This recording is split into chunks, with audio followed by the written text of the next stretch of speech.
Selamat datang kembali di channel Relawan Imut 3. Pada pertemuan kita kali ini, kita akan membahas koneksi antar materi modul 31, pengambilan keputusan berdasarkan nilai-nilai kebajikan sebagai seorang pemimpin. Hal-hal mendasar dalam pengambilan keputusan yang perlu kita ketahui, seperti yang disampaikan oleh Pak Nadiem Makarim pada tahun 2020 bahwa beban dan amanah kepemimpinan adalah mengimbangi semua prioritas yang terpenting. Tugas saya dalam pendidikan adalah melakukan yang terbaik. Apa yang diinginkan kadang-kadang belum tentu itu yang terbaik. Dan untuk membuat perubahan, apalagi perubahan transformasional, pasti ada kritik. Sebelum mengambil keputusan, tanyakan apakah yang kita lakukan berdampak pada peningkatan pembelajaran murid. Dan menurut Mike Rutherford pada tahun 2017, ada 9 keterampilan kepemimpinan pendukung pemimpin pembelajaran.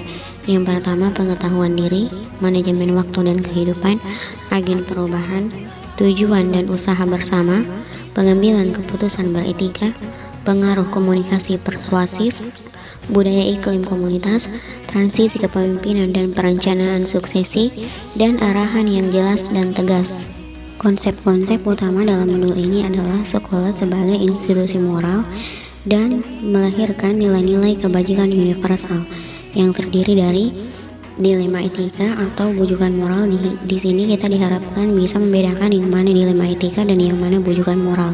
Kemudian bisa menerapkan 4 paradigma dilema etika, bisa memegang teguh 3 prinsip pengambilan keputusan, dan melakukan 9 langkah pengambilan dan pengujian keputusan sebelum menentukan keputusan yang berbasis nilai-nilai kebajikan sebagai seorang pemimpin.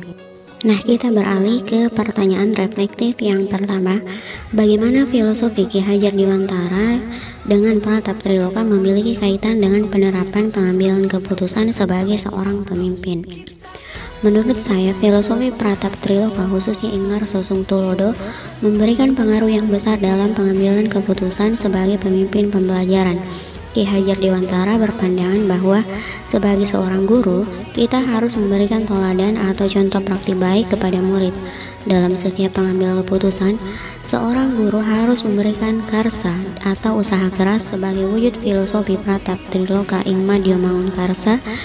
Pada akhirnya, guru membantu murid untuk dapat menyelesaikan atau mengambil keputusan terhadap permasalahannya secara mandiri. Guru hanya sebagai pamong yang mengarahkan murid menuju kebahagiaan. Hal ini sesuai dengan filosofi Pratap Triloka Tuturi Handayani. Kita beralih ke pertanyaan reflektif yang kedua. Bagaimana nilai-nilai yang tertanam dalam diri kita berpengaruh kepada prinsip-prinsip yang kita ambil dalam pengambilan suatu keputusan? Nah, seorang guru memiliki nilai-nilai positif yang sudah tertanam dalam dirinya, yaitu nilai-nilai positif yang mampu mempengaruhi dirinya untuk menciptakan pembelajaran yang berpihak pada murid. Nilai-nilai ini akan membimbing dan mendorong pendidik untuk mengambil keputusan yang tepat dan benar. Nilai-nilai positif tersebut seperti mandiri, reflektif, kolaboratif, inovatif, serta berpihak pada murid. Nilai-nilai tersebut merupakan prinsip yang dipegang teguh ketika kita berada dalam posisi yang menuntut kita untuk mengambil keputusan dari dua pilihan yang secara logika dan rasa keduanya benar, berada di situasi dilema etika, benar versus benar, atau berada dalam dua pilihan antara benar melawan salah, bujukan moral, yang menuntut kita berpikir secara seksama untuk mengambil keputusan yang benar. Pertanyaan reflektif yang ketiga, bagaimana materi pengambilan keputusan berkaitan dengan kegiatan coaching atau bimbingan yang diberikan pendamping atau fasilitator dalam perjalanan proses pembelajaran kita, terutama dalam pengujian pengambilan keputusan yang telah kita ambil. Apakah pengambilan keputusan tersebut telah tepat? Nah, coaching adalah keterampilan yang sangat penting dalam menggali suatu masalah yang sebenarnya terjadi, baik masalah dalam diri kita maupun masalah yang dimiliki oleh orang lain. Dalam langkah coaching, Tirta, kita dapat mengidentifikasi masalah apa yang sebenarnya terjadi dan membuat pemecahan masalah secara sistematis. Konsep coaching Tirta sangat ideal apabila dikombinasikan dengan 9 langkah konsep pengambilan dan pengujian keputusan sebagai evaluasi terhadap keputusan yang kita ambil. Pembimbingan yang telah dilakukan oleh pendamping praktik atau fasilitator telah membantu kita berlatih mengevaluasi keputusan yang telah kita ambil. Apakah keputusan tersebut sudah berpihak pada murid, sudah sejalan dengan nilai-nilai kebajikan universal, dan apakah keputusan yang telah kita ambil tersebut bisa dipertanggungjawabkan. Dengan keterampilan coaching, maka membantu seorang guru mengajukan pertanyaan-pertanyaan berbobot untuk memprediksi hasil keputusan dan melihat berbagai opsi yang bisa dipilih. Selanjutnya, bagaimana kemampuan guru dalam mengelola dan menyadari aspek sosial emosionalnya akan berpengaruh terhadap pengambilan suatu keputusan, khususnya masalah dilema etika. Seorang guru atau pendidik wajib memiliki keterampilan sosial emosional dalam mengambil suatu keputusan, karena kondisi sosial emosional guru yang stabil dan baik akan memberi pengaruh pada hasil keputusan yang diambilnya. Maka, untuk menstabilkan sosial emosional guru dalam mengambil suatu keputusan, seorang guru perlu memiliki kompetensi kesadaran diri atau self-awareness, pengelolaan diri, kesadaran sosial, dan keterampilan berhubungan sosial. Dengan kompetensi tersebut, maka diharapkan guru akan mampu mengambil suatu keputusan yang tepat. Selanjutnya, bagaimana pembahasan studi kasus yang fokus pada masalah moral atau etika kembali kepada nilai-nilai yang dianut seorang pendidik. Keberpihakan dan kemampuan untuk mengutamakan kepentingan peserta didik hanya dapat tercipta dari seorang pendidik yang mampu membuat solusi yang tepat dari setiap permasalahan yang terjadi. Bisa terwujud dari pendidik yang mampu melihat permasalahan dari berbagai sudut pandang dan pendidik yang dengan tepat mampu membedakan apakah permasalahan yang dihadapi termasuk dilema etika atau bujukan moral. Seorang pendidik ketika dihadapkan dengan kasus-kasus yang fokus terhadap masalah moral dan etika, baik secara sadar ataupun tidak, akan terpengaruh oleh nilai-nilai yang dianutnya. Nilai-nilai yang dianutnya akan mempengaruhi dirinya dalam mengambil suatu keputusan. Jika nilai-nilai yang dianutnya adalah nilai-nilai positif, maka keputusan yang diambil akan tepat, benar, dan dapat dipertanggungjawabkan, dan begitupun sebaliknya. Jika nilai-nilai yang dianutnya tidak sesuai dengan kaidah moral, agama, dan norma, maka keputusan yang diambilnya lebih cenderung hanya benar secara pribadi dan tidak sesuai dengan harapan kebanyakan pihak. Pada pembahasan studi kasus yang berfokus pada masalah moral atau etika, diperlukan kesadaran diri atau self-awareness dan keterampilan berhubungan sosial untuk mengambil keputusan dan memiliki kesadaran penuh dengan berbagai pilihan yang ada serta konsekuensinya masing-masing. Kita dapat menggunakan 9 langkah konsep pengambilan dan pengujian keputusan, terutama pada uji legalitas untuk menentukan apakah masalah tersebut termasuk bujukan moral yang berarti benar lawan salah, ataukah dilema etika yang merupakan permasalahan benar lawan benar. Apabila masalah yang dihadapi adalah bujukan moral, maka dengan tegas seorang guru harus kembali ke nilai-nilai kebenaran.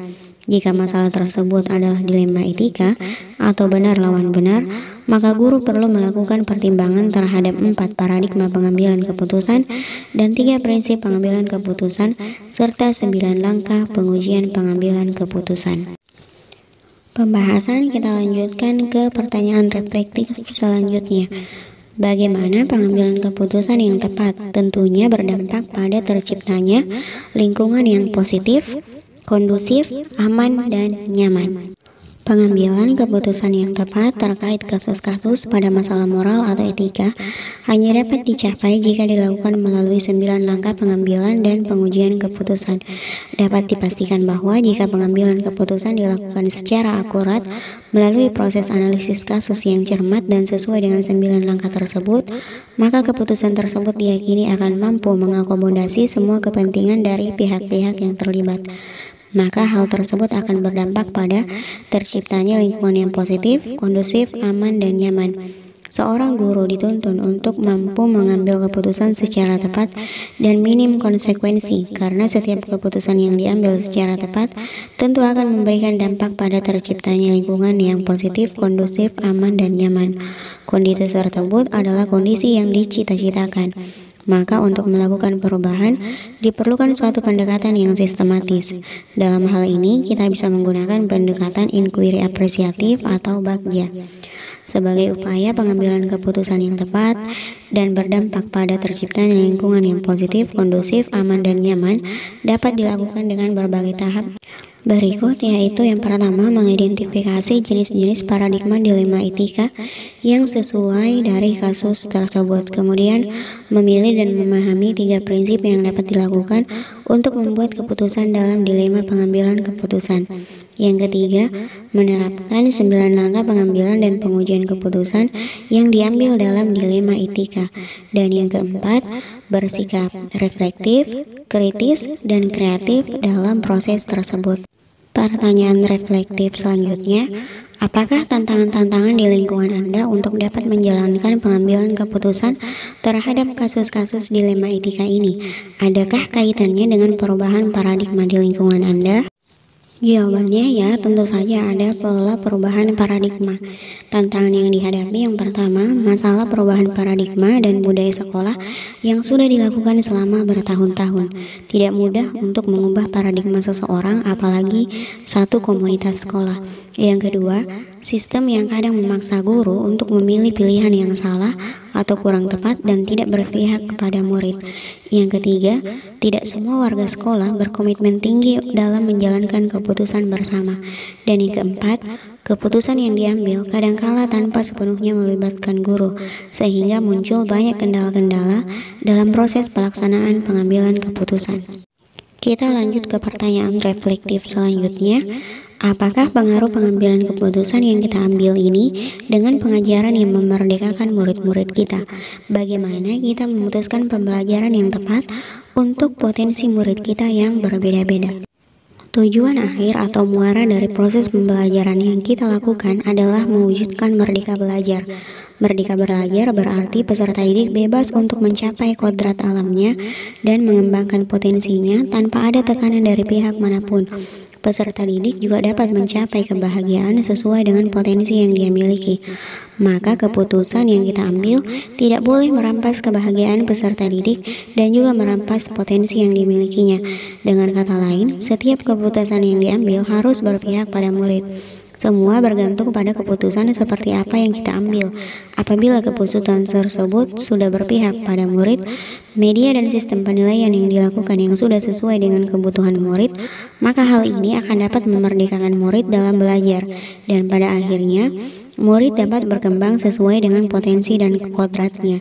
Namun sebaliknya, apabila keputusan tersebut tidak berpihak kepada murid dalam hal metode, media, penilaian, dan lain sebagainya, maka tidak akan bisa mewujudkan merdeka belajar. Pertanyaan selanjutnya, bagaimana seorang pemimpin pembelajaran dalam mengambil keputusan dapat mempengaruhi kehidupan atau masa depan murid-muridnya? Guru merupakan seorang pemimpin pembelajaran yang tugasnya adalah menuntun kodrat dasar dari siswanya. Guru diibaratkan sebagai petani dan murid adalah benihnya. Maka berkembang atau tidaknya seorang murid tergantung dari tindakan yang diberikan guru. Untuk itu, dalam proses pendidikan yang dijalankan guru, maka setiap keputusan yang diberikan wajib berpihak pada murid dan berfokus untuk perkembangan murid. Ketika guru sebagai pemimpin pembelajaran melakukan pengambilan keputusan yang memerdekakan dan berpihak pada murid, maka dapat dipastikan murid-muridnya akan belajar menjadi orang-orang yang merdeka, kreatif, inovatif dalam mengambil keputusan yang menentukan bagi masa depan mereka sendiri. Di masa depan, mereka akan tumbuh menjadi pribadi-pribadi yang matang, penuh pertimbangan, dan cermat dalam mengambil keputusan-keputusan penting bagi kehidupan dan pekerjaannya. Keputusan seorang guru ibarat pisau yang di satu sisi, jika digunakan dengan baik, bisa mendukung masa depan murid, tapi di sisi lain bisa menghambat perkembangan murid. Pertanyaan selanjutnya, apakah kesimpulan akhir yang dapat Anda tarik dari pembelajaran modul materi ini dan keterkaitannya dengan modul-modul sebelumnya?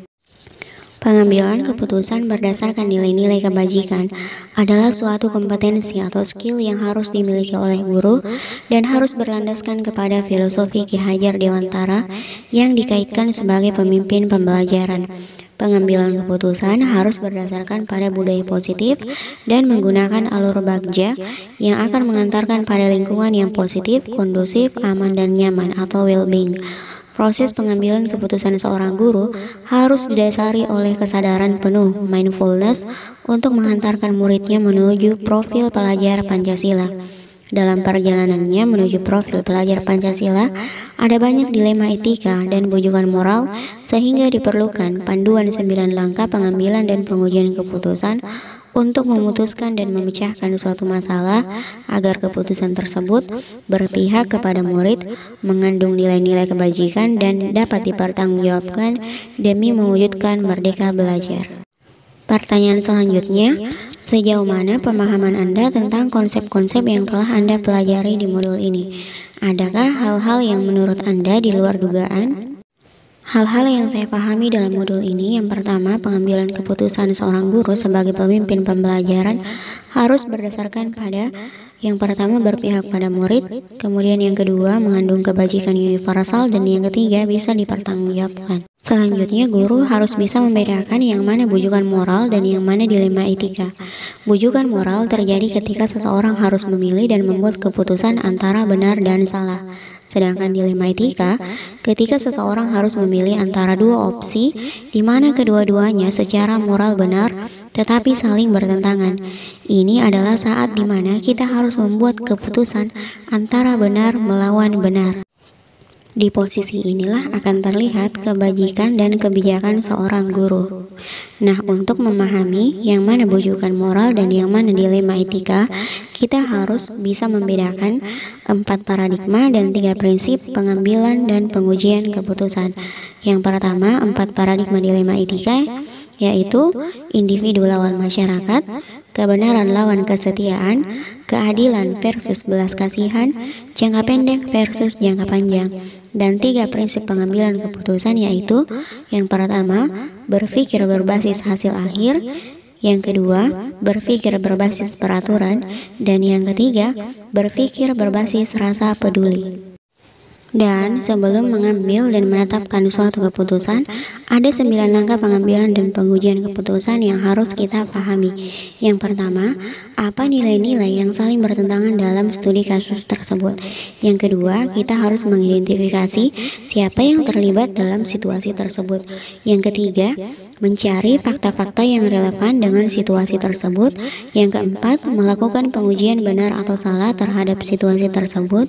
Yang kelima, jika situasinya adalah dilema etika, paradigma manakah yang terjadi?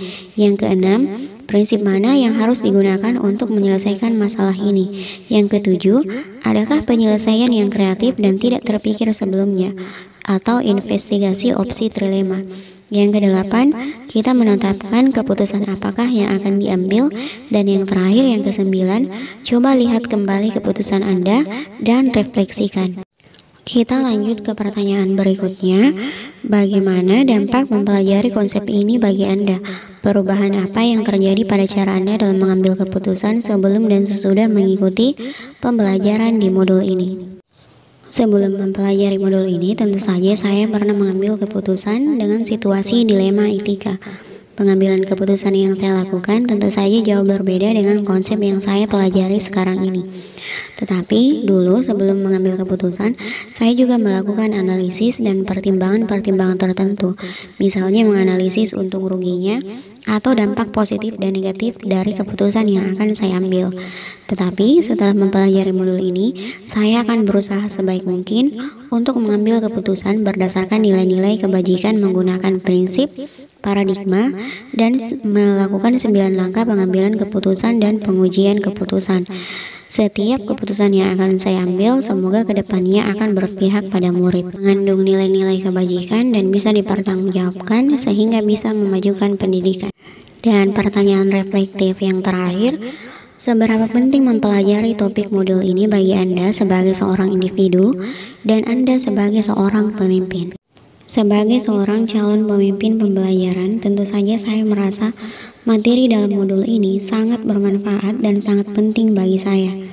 Karena sebagai seorang pemimpin pembelajaran, guru harus memiliki kecakapan dalam mengambil suatu keputusan sesuai dengan nilai-nilai kebajikan dan mampu melakukan tahapan-tahapan pengambilan keputusan yang tepat, serta melibatkan orang-orang atau pihak-pihak yang berwenang dalam pengambilan keputusan.